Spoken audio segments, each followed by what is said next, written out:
As far as the weather goes, it's very humid in New Jersey. Your summers will be hot and you will feel it. Especially if you're in a walking area, you will sweat. The winters, so I have an interesting perspective on the winter just because my first winter there was pretty mild. It wasn't very cold. It didn't snow a lot. The second winter was one of the worst that New Jersey has had in years. A lot of snow, and it was pretty cold.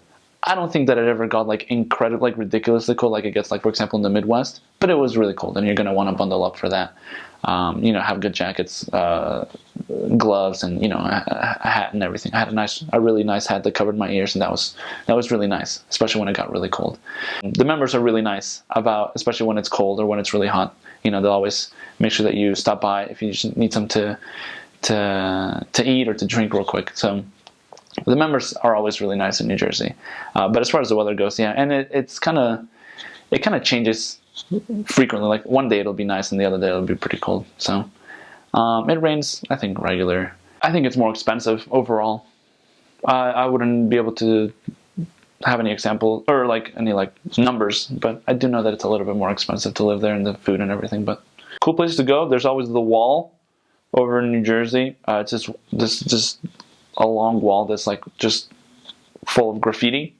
So I'm sure the missionaries know where it is when you get there. So that's pretty cool. There's a 9/11 memorial in our mission as well. This big like metallic teardrop that I think it was Russia that gifted to the United States after 9/11. It's a pretty cool place to go check out. Also, it is the East Coast and it is New Jersey, so the pizza restaurants are something you should go to because New Jersey has the best pizza in the whole world. You're definitely going to want to try that as much as possible. So it's a little bit thinner, which is the way that pizza is meant to be. And just the flavor of it. I don't know. It's just something else. I had like a chicken parm pizza once in one of the restaurants there, and it was heaven, right in my mouth. There's also this one place called Genus over in Newark or close to Newark, where you get like pizza slices that are like this big. And so that's pretty amazing. That's a wonderful place to have lunch. There are some cities that are fairly big, but a lot of the places that missionaries serve in are called townships, and they're just like little towns, and you'll probably have upwards of like sometimes 7 or 8 in your area. And so you'll be going around all these different little places where people live, just kind of little pockets, instead of large cities a lot of the times. So for example, Newark, it's a big city. You stay most of your time in Newark. But then in other areas that I served in, for example, Long Branch is just one of the townships that we served in, but we served in a lot of different townships. We would have to go to different places to visit the different members there. And so naming all of the cities that I served in would be kind of difficult because, for example, I could have 5 or 6 townships just in one area. So, but at least the cities where we were located, Long Branch was one of them. Summit, New Jersey, that's another one. Somerville, Red Bank, some of those different places that we served in. But yeah, just little townships that which kind of made having a GPS very useful. Sometimes a little tricky because sometimes in the GPS it would show up that like one place was in 2 different townships at the same time because they overlap. It's kind of interesting the way that they do it in New Jersey. Also, the road system over there is a little crazy. There's a lot of jug handles, so one does not simply turn left in New Jersey. You have to actually go around, take a loop, and then you can go left. There's a whole bunch of those, and for people that aren't used to that, it can be kind of crazy. And in the bigger cities like Newark, for example, the traffic can be a little interesting. The drivers there are a little, I guess reckless would be a good word. Aggressive. There's a lot of honking. You'll hear a lot of honking in New Jersey. It's natural, I think. And so, for people that are used to kind of more tranquil driving scenarios, you might just want to mentally prepare yourself for that. You'll probably get lost a couple of times, and that's okay. And you always want to give yourself at least like 5 to 10 minutes before an appointment. It's good to be early, but more than anything, to find parking. So, because it's a pretty crowded place. Like I said, it's the most densely populated in the United States. And so give yourself time to find parking, especially in the bigger cities. As far as being a missionary goes, there will be areas where you're just walking and you'll just stay in one of the townships, or sometimes you actually cover more than one township. And then in the other areas you drive. And the thing is, like, because they're in townships, and so they're just little pockets kind of all over the place. Sometimes it gets really spread out. I know that I served in one area where to get from one end of my area to the other took about an hour driving. Actually, no, scratch it, like 30 minutes. But to get from like different places in your zone sometimes would take an hour, hour and a half. And so it's just kind of spread out. As far as living there goes, the lifestyle there is a little bit quicker.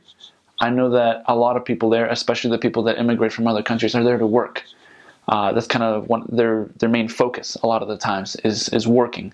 And so they're very busy people. It's sometimes often very hard to catch people and have enough time to teach them. A lot of the times, you won't ever be able to find them at home, and you have to teach them at work or teach them in another place just because they don't have time. People will have 2, 3, 4 jobs a lot of the times, sometimes just to make ends meet, or sometimes just to kind of save money for whatever other reason. I know that a lot of the immigrants that I worked with hold more of the kind of lower end of the spectrum in terms of economic jobs. And then I served in one area which is very affluent, in which most of the people that lived there worked in New York, had some pretty prestigious jobs there, bankers and maybe lawyers and stuff like that. I met a lot of bankers. And so, pretty affluent part of, so just kind of different ends of the spectrum in terms of the jobs that people had, and then just kind of everything in between too. One of the ones that I served in, called Red Bank, I know it's like one of the most Catholic towns in all of the United States. So that was just kind of interesting. It's not that it changes a lot in terms of the people, but it was just kind of interesting to know that there were so many Catholics. One of the other areas, I didn't ever serve in this area, but I went there a fair amount of times, called Lakewood, has an incredibly high population, or incredibly big population of Hasidic Jews. And so in this particular area, Lakewood, and I'm sure other people that have served there could give a little bit more detail, but there's a lot of Jews, and then for some other reason there's a lot of Mexicans. And so it's almost not your typical American town, just because there's a lot of Jews and a lot of Mexicans, and not a lot of Caucasians. So that's just kind of interesting. I'm sure it'd be a bigger deal to people that have lived here in the United States their entire lives and haven't been exposed to something like that. But more often than not, we would actually be there on a Saturday, and Saturday is the Sabbath for the Hasidic Jews, and so they don't use cars, and so we would drive through these towns, and there would be hundreds of Jews just walking around, with their black clothes and their big hats. At least the men, most of them had beards. It was just interesting to see just a lot of them just kind of walking around, because it was their Sabbath, and so they weren't using their cars.